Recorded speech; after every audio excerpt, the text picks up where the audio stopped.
I'm pretty excited to be here. We're here at Aburi Hana, a modern Kyokaiseki restaurant here in Toronto, one of the top Japanese restaurants in all of Canada, and has been awarded the Michelin star 2 times. And I'm very excited because we love Japanese food, and the first impressions is that this is a very high elevated culinary experience that we've never experienced before. Like everything is very proper. There's so many chefs and waiters and everything. And so far we know that we're gonna get 8 sake pairings with our 12-course meal, which comes of 10 savory dishes and 2 desserts. It was really good. You can really taste like the smokiness of it, and you can really start to see how they can get like so many flavors into such a small dish. So this dish definitely has peas involved. That's why you see the stalks on the outside of the dish. Yeah. I'm not used to this, but I almost forgot because I actually really like sake, and I'm assuming obviously this is going to be a very good one, and we need to pair it with the food. We're such amateurs, Carl. Yes, we are. The mole, it's so smooth. I'm just so used to the other sakes that are more of that kick. This really goes down nice.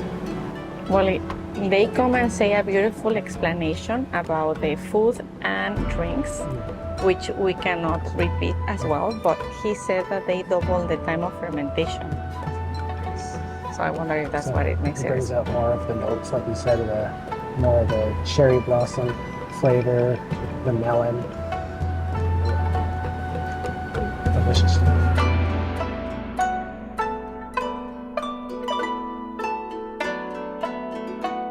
Well, we asked for a printout. They did a special printout for us with the menu that explains a little more of the ingredients that are inside, which will help us because there's so much that goes into this food. It's really hard to remember off the bat. But this next dish is pork belly with onions, potato, karashi, which is like a Japanese mustard, pea tendrils, bamboo shoots, dashi, and churro jishmu, which they said is like kind of a mix of 7 spices. Something we've noticed is they come such beautifully presented. This one's inside of an onion peel. I almost get like a kick of, this must be the spices, but like a horseradish or a wasabi. Really good and really tender. And something new we learned about sake is that when it comes to wine, a lot of the qualities you get in wine come from the terroir, like the dirt, the earth that it comes from. But for sake, the most important ingredient is the water. And this one comes from northern Japan, which has a lot of mountains. And so this one actually gets their water from the snow melt. Oh my God. It's so tender. And then the sauce is like kind of, almost tastes like potatoes. Yeah, it's potato.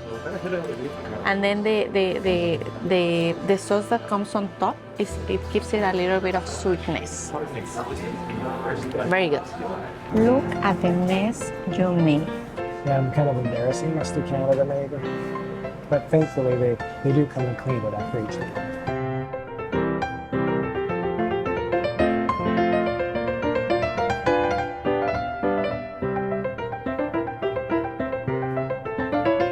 For every dish, they come and give us a beautiful explanation. And what it stood out from this one is that it has some tuna belly that it's been aged for 2 weeks here in the restaurant. It also has some caviar as well as like some yolk sauce mixed with vinegar and soy sauce. And he recommended us to eat this with our hands.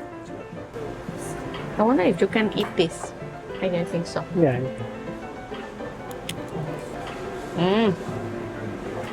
It's pretty good. I can really taste the tuna. It has some crunchiness, which he mentioned as well. Yeah, it's good. What can I say? Everything is so good. The flavors are so unique. Like, I think that's one of the things that I love about Japanese cuisine, that everything is so Japanese-like. There's no, these flavors you cannot find in any other cuisine. Another thing he mentioned is that The menu actually changes every 2 months, but there's 2 dishes, or at least 2 dishes that we're going to be having tonight that are their signature dishes. So they're on the menu all year round, and this is one of them. It's so good. He was mentioning how the tuna belly melts in your mouth. It really does. For your next pairing, you visit Kochi Prefecture. So this is third island, main island. There's a third small island at the bottom. This is a very coastal facing prefecture. So you have Narukumai deep sea We kind of spoke about the water being of importance in the second pairing. So for this particular sake island, quite interesting as well. The yeast that I was actually used, this yeast that has been used for research and development, as you can say, sent 6,000 meters into the ocean water, and the ones that survived were actually used for brewing this particular sake. And then this sake was actually partially brewed with ocean water. So off Cape Muroto, 700 meters into the ocean, where the impurities are quite as minimum, that's where the water was drawn from. So the resulting sake, of course, has a little bit more salinity, a little bit more minerality to go along. A little bit of a drier finish that is very classic to styles and sake that come from Kochi Prefecture. And for your next course, we have a course that is quite important to kaiseki.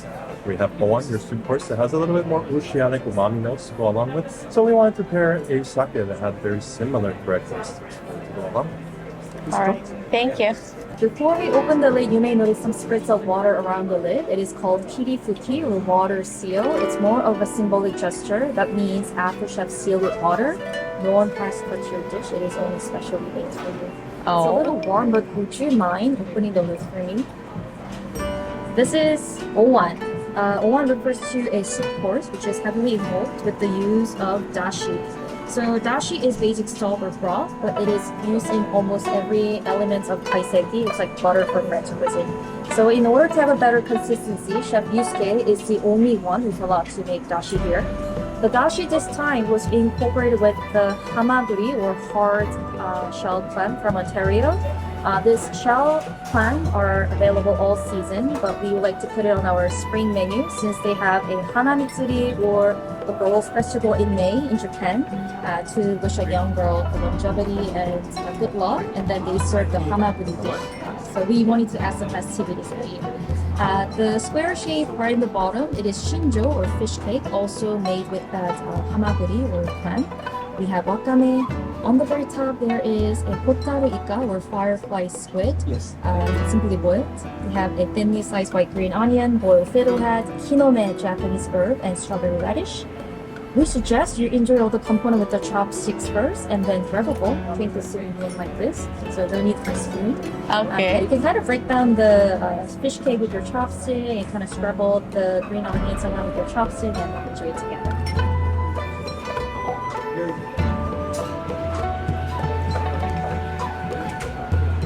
I think I know now what they mean by the umami flavor. I think that's that smokiness. Because it's super strong in this dish. I really like it.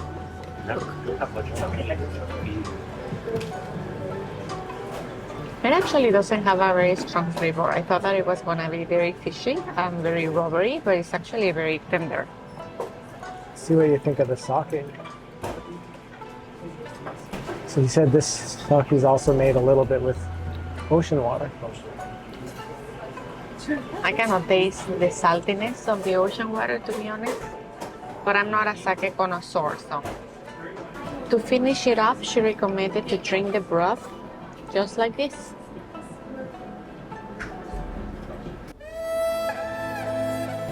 So the mist that's coming out of your plate, it is a hinoki, Japanese cypress tree essential oil infused mist. If you go to the hot spring in Japan, the bathtub are made in this tree. It has a really refreshing scent. We like to kind of visualize the hot spring of Japan without going there. Also, the dry ice underneath gives your sashimi chill and fresh Wagyu Beef. Chef made a beautiful flowers using 2 different cuts of bluefin tuna from Ehime. Ehime is located in the small island in Japan. That's chef's hometown. This bluefin tuna is also dry aged over 2 weeks to enhance its umami. This time, it is a red part, akami lean tuna. Pink petals are chutoro medium fat tuna belly, sitting on a grated daikon, dashi soy sauce, and shiso green onion oil. We also sprinkle some horseradish on top. Please pull your petals apart with your chopsticks first. Dip it into the sauce, very important. Dip it into the sauce and enjoy it piece by piece.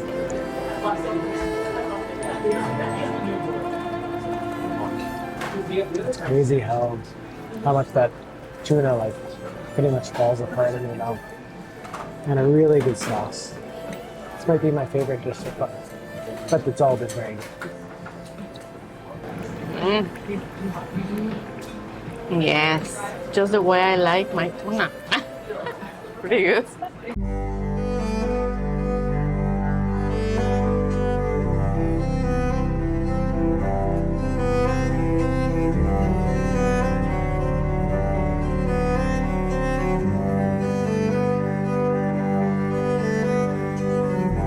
So our next dish translates to something fried, and it's made out of horse mackerel.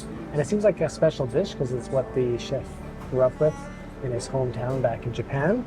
Something he would have had, like his mom would have cooked for him.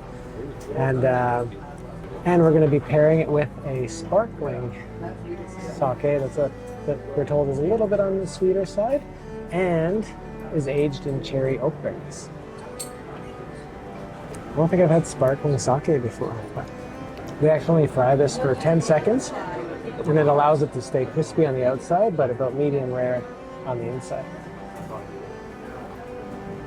And this dish is actually plated on kelp, so it's super crispy. She doesn't recommend to eat it.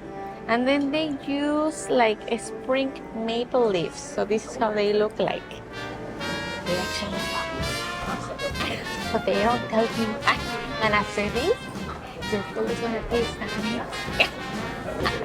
I'm just kidding. I didn't realize how much the maple leaves do kind of look like marijuana leaves. Yeah, so thoughtful. Okay.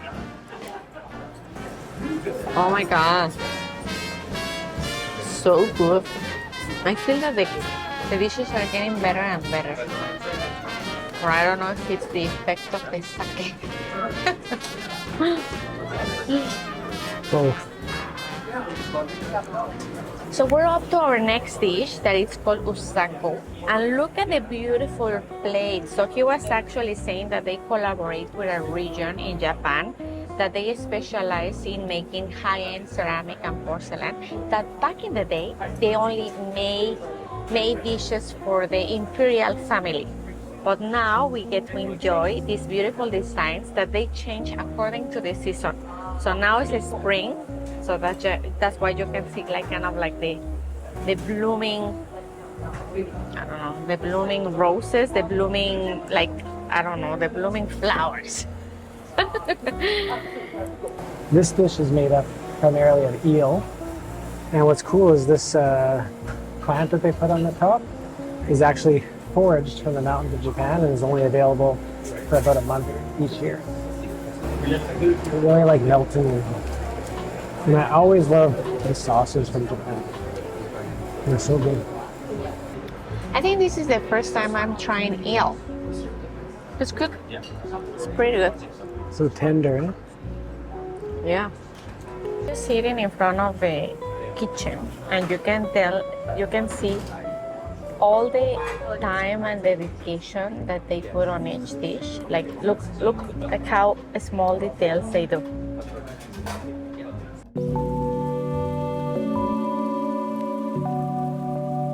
Another beautiful dish, and now we're having some lobster tail from Nova Scotia, and this one is grilled on a charcoal grill, and while it's being grilled, it's brushed with some egg yolk.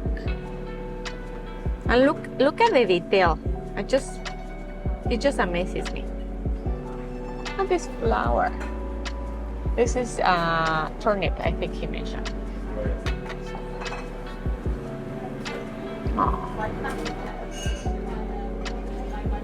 We've had our fair share of Nova Scotia lobster in Nova Scotia. Definitely never looked like this before though.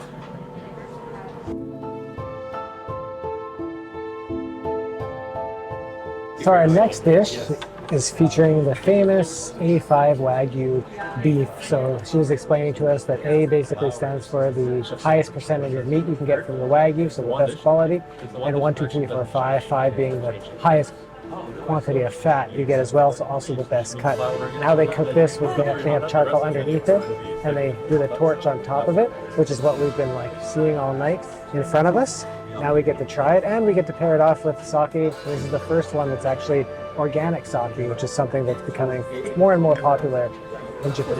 If anything, we get to bring up. Okay, perfect.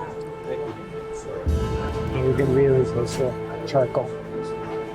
Once you try Wagyu beef, you cannot go back. It's really the best of the best. Oh my god, I'm making such a mess. Sorry, I'm not. Sometimes these chopsticks work perfect and sometimes they don't.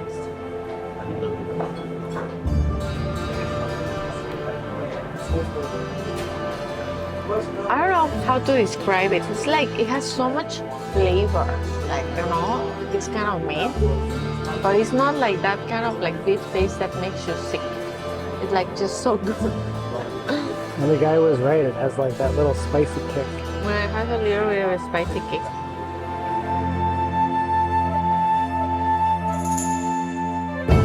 Knock knock, who's there? This is Gohan Rice course. So rice is something very classic and traditional way to finish the final savoring in kaiseki. So with the steamed rice, we added a boiled asparagus. On top, Ontario whitefish that's been marinated in miso for 3 days and then deep fried. We added a house-made tempura dressings as well.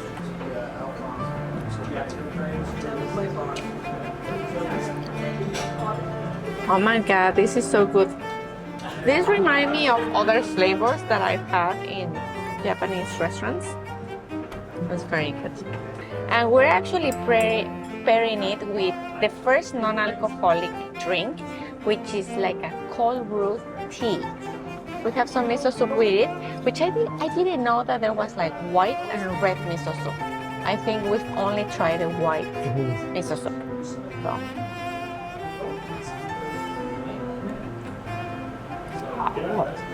It's nice and creamy, also very different. I've never tried like this before.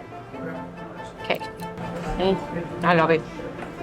And then we have a very watery eggplant. She said to sip the miso soup in between. And then some of the tea.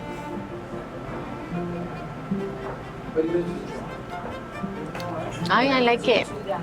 It's very good. Ontario whitefish in a totally unique way.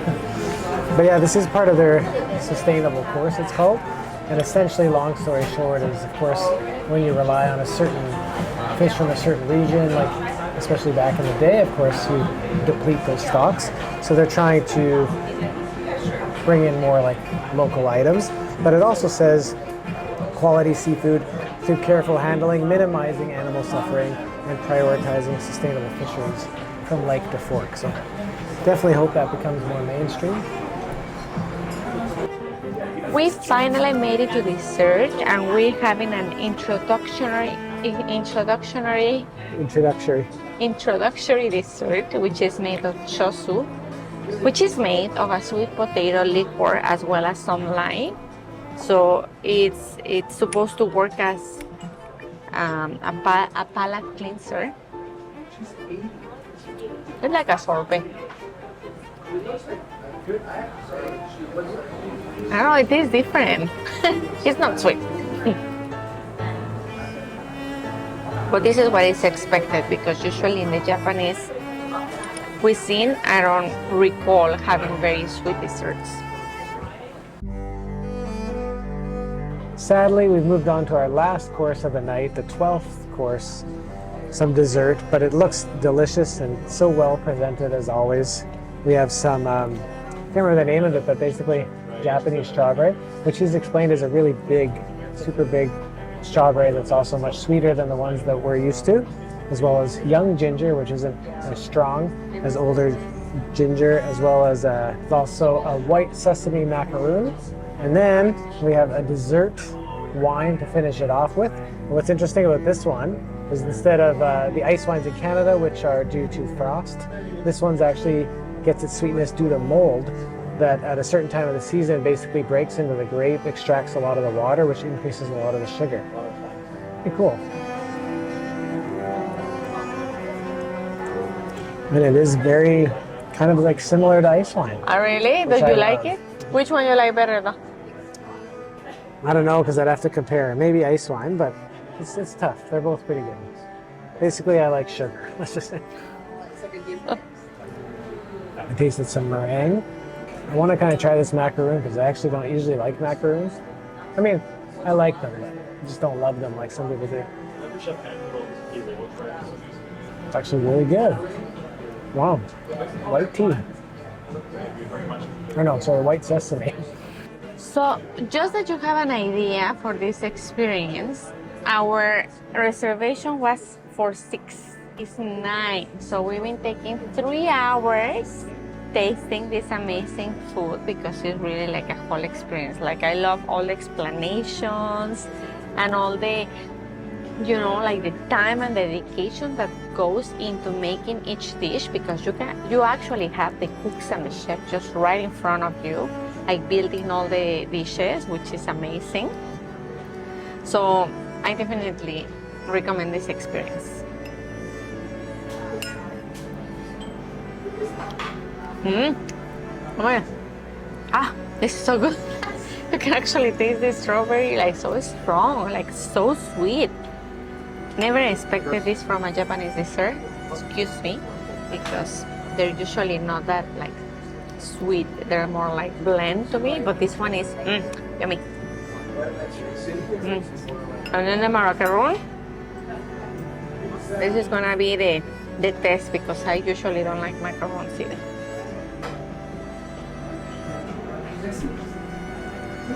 It's very good. So now, not French macarons, get the Japanese macarons. These are the good. Well, to finish it off, I ordered a macchiato. I didn't realize they were this tiny. Reminds me of Italy. Or Very good. Ethiopia.